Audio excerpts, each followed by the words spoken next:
Hello, my name is Jenna Bosiger, and you're watching Cryptids. On this episode, and the next few episodes actually, I want to go back and review my Bigfoot research, which took place, it really started in March of 2012 and continued on till 2015. It escalated and climaxed, and then it tapered off, and then I moved to Palm Springs. Now I am back in my Bigfoot hotspot now, but what I did was I organized according to the dates on all my pictures during that time. I made a timeline of events of everything that happened and folders and put the pictures with the events that happened. And what I want to do is go over those events and over those pictures. I think, infrasound. Infrasound is something I studied after I learned about Bigfoot living in places like SoCal. When my first experience happened in Batista Canyon, I didn't understand what had happened at all. And Bigfoot was the last thing on my mind. That would have never even crossed my mind, and I was not considering that at all. And it was a while later when I was watching Finding Bigfoot, and I heard them do the whooping sounds that I had heard in Batista Canyon, and I just completely froze because I was like, I realized that that's what it was. That's the only explanation for it, and it made perfect sense. So then I began doing a lot of research and found out that Hemet is a Bigfoot hotspot, including Batista Canyon.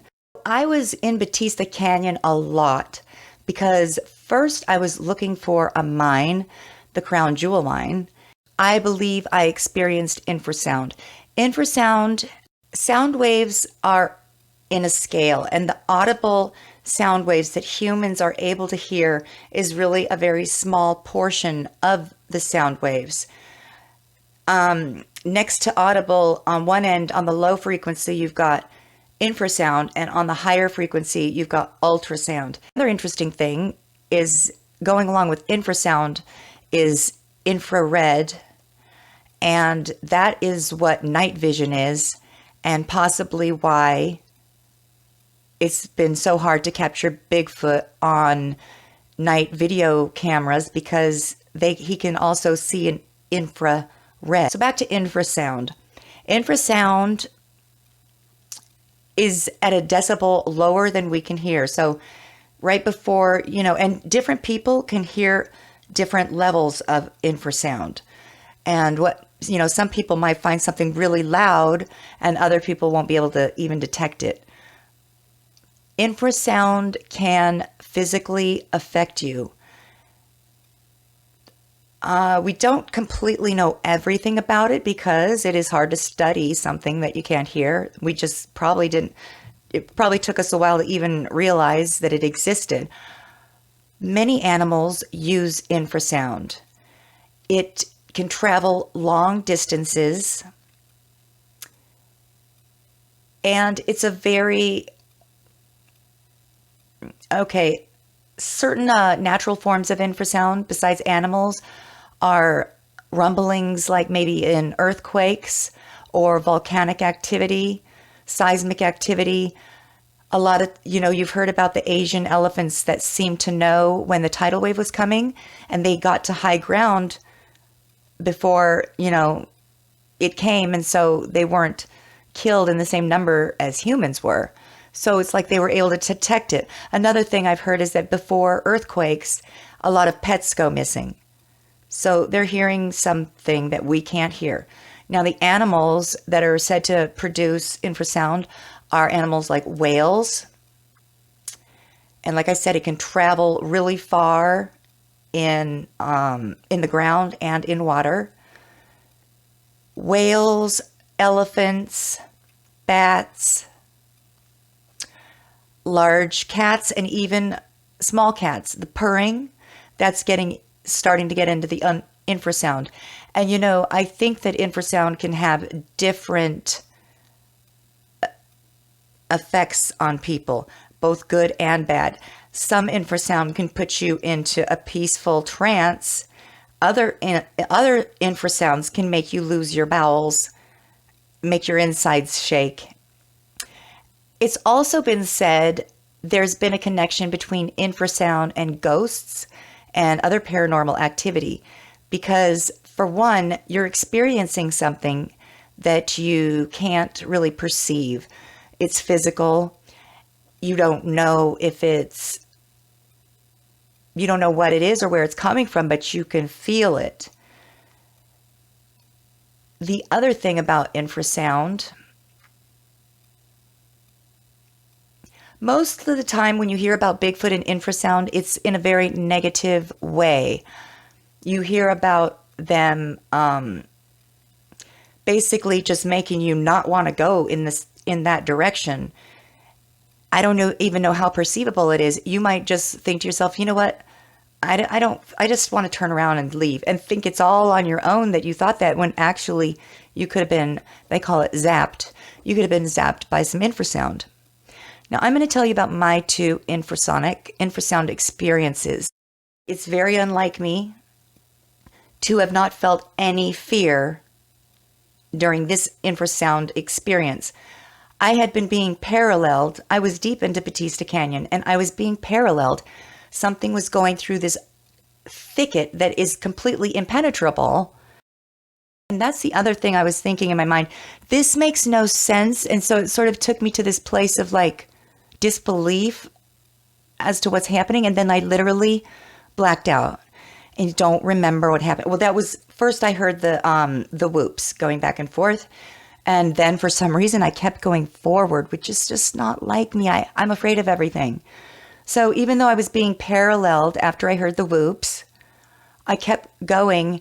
And when I came to because I had caught a glimpse of my watch, but I was sitting with my back to the trail and I was on the ground sitting there.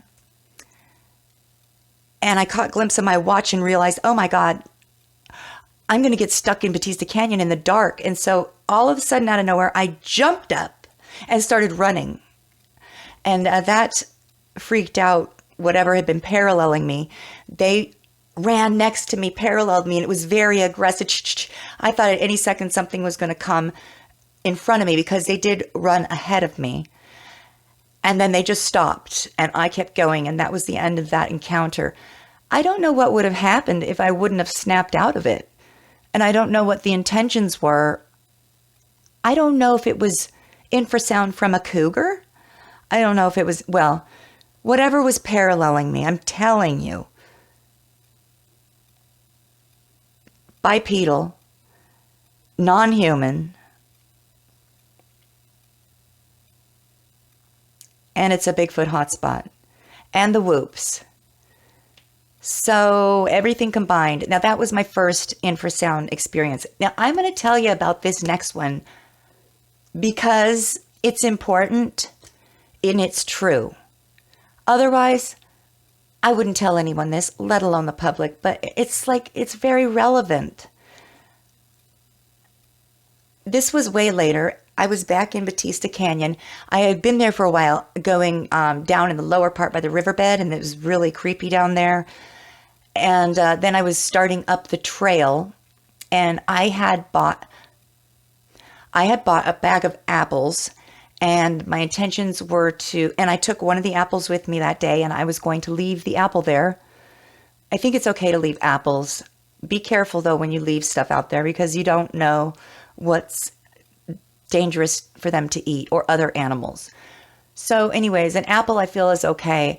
I decided that I was going to take a bite of the apple to prove that it was safe.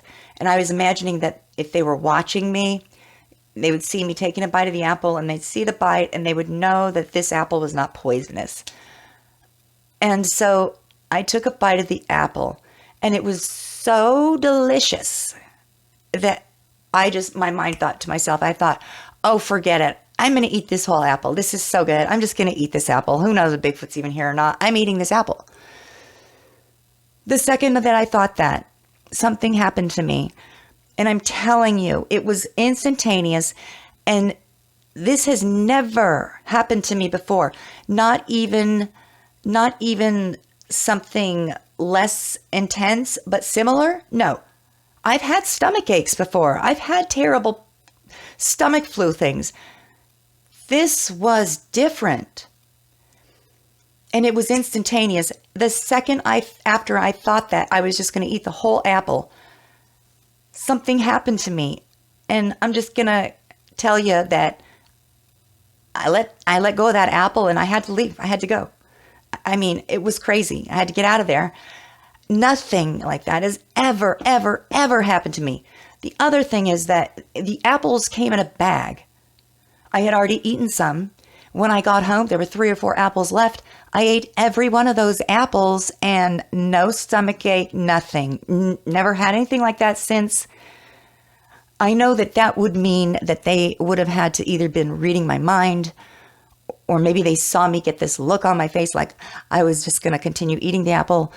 But I know there's something to that with infrasound based on what I've read and heard and where I was. So yeah, that happened. Now, infrasound can make different organs vibrate. And you don't hear anything. You don't know why it's happening, but you just get this feeling. A lot of times the feeling is described as fear. And that's why people compare it to the paranormal. It happens a lot, you know. It's physical. It happens a lot with paranormal things, and it's possible that ghosts can communicate with some form of infrasound. They could be yelling in our faces, and we just can't see or hear them, and that is science. So whenever you hear somebody say, I don't believe it unless I see it with my own eyes, that is not a very intelligent statement, because we know for a fact that the visual spectrum is small. There's microwaves, radio waves, gamma waves, all these things you can't see, but trust me, they are there, and they do have an effect on you. Just look at the coronavirus. We can't see it, but invisible, it's there, airborne. So that's what I was going to tell you about the infrasound and my experiences in Batista Canyon. Now, if you ever experience infrasound, I just think infrasound is one of the most interesting aspects about Bigfoot. And it was very interesting to research that and study that and experience it. A lot of times when I leave my Bigfoot hotspot zone, I just feel so exhausted, like crazy.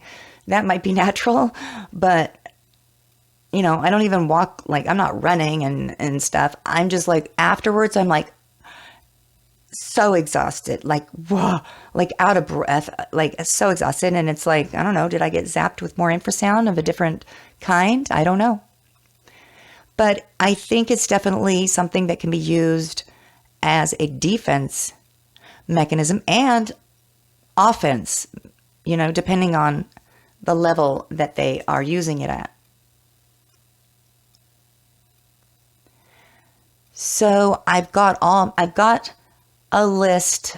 This has happened over 2 years, but I've got a list in order of the topics that I'm going to be discussing, reviewing my Bigfoot research. So stay tuned, and until next time, bye.